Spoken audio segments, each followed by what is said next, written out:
নমস্কাৰ প্ৰিয় দৰ্শক, আন এক জ্ঞানবৰ্ধক ভিডিঅ'লৈ আপোনালোক সকলোকে স্বাগতম জনাইছো। মহাভাৰত অথবা ৰামায়ণৰ কাহিনী আপোনালোকে পূৰ্বৰে পৰা শুনি আহিছে। মহাভাৰতত পাণ্ডৱ আৰু কৌৰৱৰ মাজত যুদ্ধ কেনেকৈ হৈছিল এই কথাখিনি আপোনালোকে জানে, বা ৰামায়ণত ৰাৱণ আৰু ৰামৰ মাজত কেনেকৈ যুদ্ধ হৈছিল সেইখিনি কথাও আপোনালোকে জানে। কিন্তু ৰামায়ণৰ ভিতৰত এনে কিছুমান কাহিনী লুকাই আছে যিবোৰ কাহিনীৰ বিষয়ে হয়তো আপোনালোকে নাজানে। আজি আমি এনে কাহিনীৰ বিষয়ে আলোচনা কৰিম যি কাহিনীৰ কথা শুনিলে আপুনি আচৰিত হ'ব। কিন্তু কাহিনীটোলৈ যোৱাৰ পূৰ্বে মোৰ ইউটিউব চেনেল ধাৰ্মিক কথাক লাইক শ্বেয়াৰ নিশ্চয় কৰিব। প্ৰিয় দৰ্শক, বলক দেৰি নকৰি ভিডিঅ'টো আৰম্ভ কৰোঁ। প্ৰথম কুৱেশ্যনটো হ'ল, ৰাৱণে ক'ৰ পৰা পালে সোণৰ লংকা? আপোনালোকৰ মনলৈ কেতিয়াবা প্ৰশ্ন আহেনে, ৰাৱণে ক'ৰ পৰা পালে সোণৰ লংকা? তেনেহ'লে দেৰি নকৰি বলক ভিডিঅ'টো আৰম্ভ কৰোঁ। ৰাৱণে মহাদেৱৰ পৰা সোণৰ লংকা লাভ কৰিছিল, কিন্তু কেনেকৈ লাভ কৰিছিল সেই বিষয়ে এই ভিডিঅ'টোত বিশদভাৱে আলোচনা কৰা হ'ব। এবাৰ কৈলাশ পৰ্বতত মাতা পাৰ্বতী আৰু মহাদেৱ বহি আছিল। তেতিয়া মাতা পাৰ্বতীয়ে শিৱক ক'লে, মহাদেৱক ক'লে, মহাদেৱ, সকলো দেৱ দেৱতাৰ ডাঙৰ ডাঙৰ ৰাজপ্ৰসাদ আছে, অট্টালিকা আছে। আমি আৰু কিমান দিন এই গুহাটোত বসবাস কৰি থাকিম? আমাকো এটা ৰাজপ্ৰসাদৰ প্ৰয়োজন হৈছে। কথাটো মহাদেৱে নিশ্চয় চালে আৰু ভাবি চালে যে হয়। তেতিয়া মাতা পাৰ্বতীয়ে আকৌ ক'লে যে কাৰ্তিক আৰু গণেশো ক্ৰমান্বয়ে ডাঙৰ হৈ আহিছে। তেওঁলোকৰ খেলা ধূলাৰ বাবে এটা ডাঙৰ যদি ৰাজপ্ৰসাদ আমাৰ হয়, তেনেহ'লে আমি নিশ্চয় ভালদৰে থাকিব পাৰিম। মহাদেৱে সেই সময়ত সকলো কথা চিন্তা কৰি বিশ্বকৰ্মা মহাৰজাক মাতি পঠিয়ালে। কাৰণ বিশ্বকৰ্মা মহাৰজাই সেই সময়ত ডাঙৰ ডাঙৰ ৰাজপ্ৰসাদ অট্টালিকা নিৰ্মাণ কৰিছিল। আৰু মহাদেৱৰ নিমন্ত্ৰণ পাই বিশ্বকৰ্মা মহাৰজাও আহি কৈলাশ পৰ্বতত উপস্থিত হ'ল। তেতিয়া মহাদেৱক সুধিলে বিশ্বকৰ্মাই যে মহাদেৱ, মোক কিয় নিমন্ত্ৰণ কৰা হৈছিল? তেতিয়া মহাদেৱে বিশ্বকৰ্মাক ক'লে, বিশ্বকৰ্মা, মোৰ পত্নী অৰ্থাৎ মাতা সতী আৰু গণেশ আৰু কাৰ্তিকৰ বাবে এটা ভব্য ৰাজপ্ৰসাদ নিৰ্মাণ কৰিব লাগে, যিটো ৰাজপ্ৰসাদ সমগ্ৰ জগতত জিলিকি থাকে। অৰ্থাৎ তিনিও জগতৰ দেৱ দেৱতাই সেই ৰাজপ্ৰসাদটো দেখি যাতে আচৰিত হয়। সকলো কথা ঠিকেই আছিল। সেই সময়ত মাতা পাৰ্বতীয়ে ক'লে, তেতিয়াহ'লে শুভ কাম দেৰি কৰাৰ কিয় প্ৰয়োজন, আৰম্ভ কৰোঁ সকলো কাম। বিশ্বকৰ্মাই নক্সা প্ৰস্তুত কৰিলে, ৰাজভৱন নিৰ্মাণ কৰিলে, এটা ভব্য ৰাজভৱন নিৰ্মাণ কৰিলে। যিটো ৰাজভৱন অৰ্থাৎ যিটো অট্টালিকা তিনিও জগততে জিলিকি পৰিছিল, বিখ্যাত আছিল, আৰু সেই অট্টালিকাটো আছিল সোণৰ। এতিয়া আপোনাৰ ডাঙৰ প্ৰশ্নটো আহিল যে ৰাজপ্ৰসাদটো নিৰ্মাণ কৰিলেই নহ'ব, সেই ৰাজপ্ৰসাদত গৃহপ্ৰৱেশ কৰিব লাগিব। আৰু গৃহপ্ৰৱেশ কৰাৰ বাবে ৰাজপ্ৰসাদটোৰ যিমান ডাঙৰ মূল্য অৰ্থাৎ ৰাজপ্ৰসাদটোৰ গুৰুত্ব যিমান বেছি হয়, সিমানে গুৰুত্ব থকা এজন পণ্ডিতৰ প্ৰয়োজন হ'ব। কিন্তু সেইজন পণ্ডিত কোন হ'ব? তেতিয়া মাতা পাৰ্বতীয়ে ক'লে, মহাদেৱ, এজন ভাল পণ্ডিত লাগিব, যিজন পণ্ডিতে যজ্ঞ কৰিলে বা মন্ত্ৰ উচ্চাৰণ কৰিলে আমাৰ ৰাজপ্ৰসাদটো শুদ্ধ হয়। তেতিয়া মহাদেৱে বিচাৰ বিবেচনা কৰি এটা কথাই পালে যে সেই সময়ত বিশ্বব্ৰহ্মাণ্ডত দুজনেই পণ্ডিত আছিল। এজন হৈছে ৰাৱণ আৰু আনজন হৈছে বৃহস্পতি। কিন্তু বৃহস্পতিক মতাৰ পূৰ্বে মহাদেৱে ভাবিলে, মই ৰাৱণক মাতো। প্ৰিয় দৰ্শক, আপোনালোক সকলোৱে জানে ৰাৱণ হৈছে এজন অসুৰ।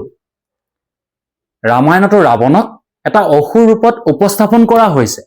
কিন্তু ৰামায়ণৰ বাল্মীকিয়ে লিখা ৰামায়ণত অৰ্থাৎ ৰামায়ণৰ কাহিনী অনুসৰি বাল্মীকিয়ে লিখা ৰামায়ণত ৰাৱণক এজন পণ্ডিত হিচাপেও বিবেচনা কৰা হৈছে। সেই কথাটো আপোনালোকে জানেনে?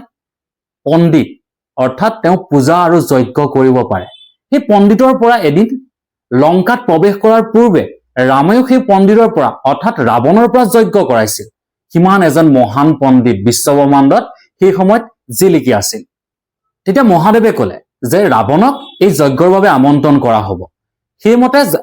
সেই মৰ্মে ৰাৱণৰ ওচৰত গৈ নিমন্ত্ৰণী পত্ৰ পৰে, আৰু ৰাৱণেও একেটা উশাহে মহাদেৱৰ সেই যজ্ঞলৈ যোৱাটো সন্মতি জনালে। মহাদেৱৰ নিমন্ত্ৰণ পোৱাৰ পিছতে ৰাৱণ অশোক বাটিকাত উপস্থিত হ'ল।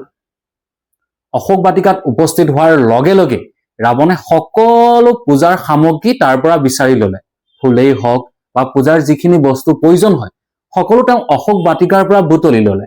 তাৰপিছত তেওঁ কৈলাশত আহি উপস্থিত হ'ল, য'ত মহাদেৱৰে সেই বিশাল ৰাজপ্ৰসাদ নিৰ্মাণ কৰিছিল।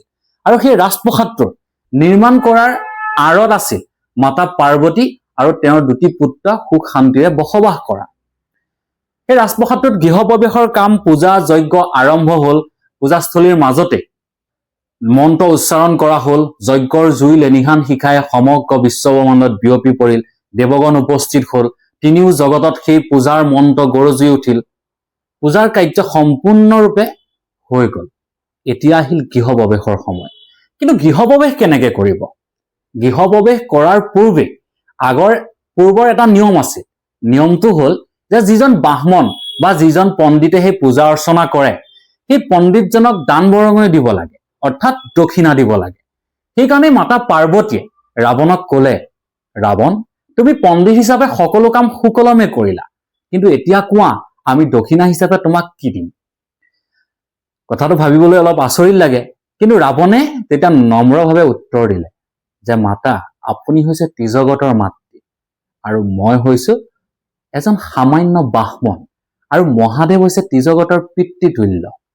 তেনেস্থলত মই আপোনালোকৰ পৰা কেনেকৈ দান ল'ম? আপোনালোকৰ আশীৰ্বাদ সদায় মোৰ লগত থাকিলেই যথেষ্ট। কিন্তু মাতা পাৰ্বতীয়ে সেই কথাটো কোনোপধ্যে মনা নাছিল। কাৰণ যদি পণ্ডিতজনক অথবা ব্ৰাহ্মণজনক যদি সেই সময়ত দান বৰঙণি নিদিয়ে, তেতিয়াহ'লে পূজাৰ কাৰ্য সম্পূৰ্ণ নহব। সেইকাৰণে মাতা পাৰ্বতীয়ে আকৌ কলে যে ৰাৱণ, তুমি টেনচন নলবা বা তুমি চিন্তা নকৰিবা। তোমাক যি বস্তু লাগে, তুমি যিয়ে বিচাৰা দান হিচাপে, আমি সকলো দিবলৈ সাজু আছো। কিন্তু ৰাৱণ কিমান চতুৰ আপুনি কথাষাৰ ভাবিব দেই। ৰাৱণ ইমানেই চতুৰ আছিল, ৰাৱণে মিচিকিয়া হাঁহি মাৰি মাতা পাৰ্বতীৰ ওচৰত কলে, আপোনালোকে যদি মোক দিব বিচাৰিছে, তেনেহলে এই সোণৰ লংকাৰখন মোক দান কৰক। সেই সময়ত তাত উপস্থিত থকা সকলো ঋষি মুনিগণ আচৰিত হৈছিল। এইটো কেনেকুৱা কথা আকৌ? যিটোৰ কাৰণে পূজা কৰা হৈছে, যিটো ৰাজপ্ৰসাদত মাতা পাৰ্বতী আৰু তেওঁৰ দুটি পুত্ৰৰ সৈতে মহাদেৱ থাকিব, ত্ৰিজগতত সকলো কথা সেই কথাষাৰ বিয়পি পৰিছে। তাৰপিছত আকৌ ৰাৱণে সেই সোণৰ লংকাখন দান হিচাপে বিচাৰিলে। এইটো কেনেকুৱা কথা? বহুতে আলোচনা কৰিছে, ৰাৱণ তুমি এইটো কথা বেয়া কাম কৰিছা। কিন্তু তেনে নহয়। তেতিয়া মহাদেৱে ৰাৱণৰ সেই কথাষাৰ শুনিলে। ৰাৱণৰ সেই কথাষাৰ শুনাৰ লগে লগে মহাদেৱে একেটা উশাহে কলে, তথাস্তু, তোমাৰ মনৰ ইচ্ছা পূৰণ হওক। মাতা পাৰ্বতীয়ে সেই সময়ত আস্পোচ কৰিছিল, কিন্তু তথাপিও ৰাৱণৰ মতেই শিৱই সেই সোণৰ লংকাখন ৰাৱণক দান দিলে।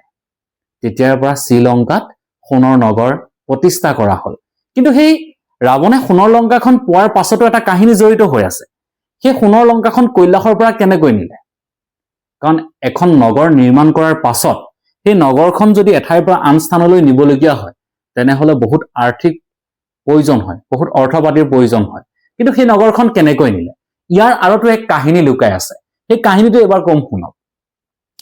যেতিয়া মহাদেৱে ৰাৱণক সোণৰ লংকা দান কৰিলে, তেতিয়া ৰাৱণে ভাবিলে এতিয়া ঠিকে আছে, মই সোণৰ লংকা পালো।